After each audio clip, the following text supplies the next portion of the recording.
It's amazing how God has his own purposes in his own timing. And sometimes it's different than what our timing is.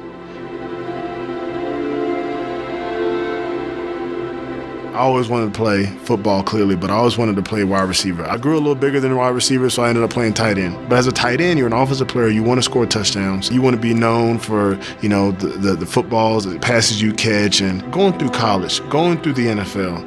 I mean, we're talking about 20 years worth of work to be known as one of the great at your position. That's what every player wants.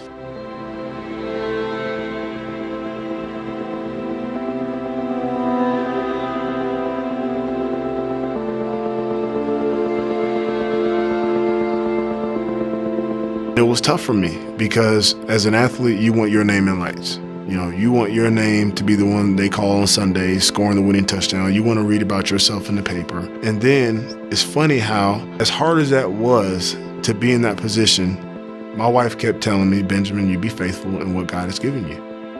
God had me in that position at that place in New Orleans at that time. It wasn't an accident. And I'm going to serve him right now, even though my football career isn't really going how I want it to go. He has me in this position maybe for things outside of football. Maybe there's guys that are going to get saved because I'm in this locker room and they never heard the gospel. So I went about it for 2 years doing that. And then the funny thing is, 2014, I write this blog post about Ferguson and about what happened, about my anger and my frustration, about seeing these things between police officers and men and black men on TV. And there was so much going on that summer. And I put it out there and it goes viral. I spent 20 years of my life trying to play football, and I'm known for a tackle on really defense because it was an interception and a Facebook post. And I'm like, God's got jokes, but that's how he does.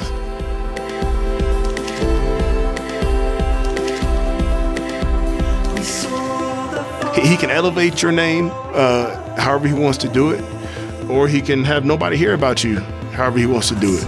And you realize that it's not because of anything I did, it's because he wanted to elevate me at this time. He wanted people to know something that I wrote or something that I did at this time.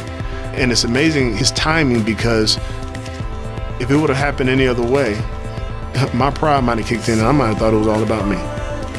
All about because I was doing so well on the fields, why people know. But I know beyond a shadow of a doubt that it was him, and he just chose to do it at that time.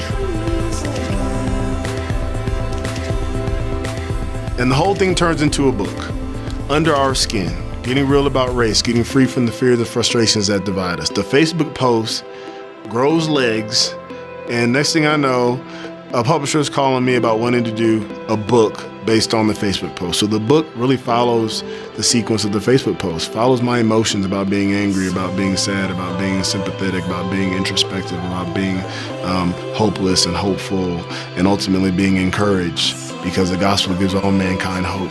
When we look at all this that's going on in our country and our world, the gospel is the equalizer that promotes unity. And so that's where our encouragement can really lie.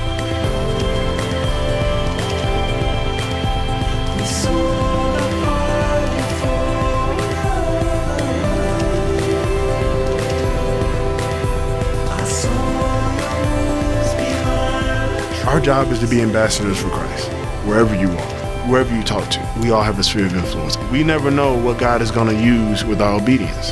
And if nobody hears about what you do, your job is to still be obedient to what he has for you to do.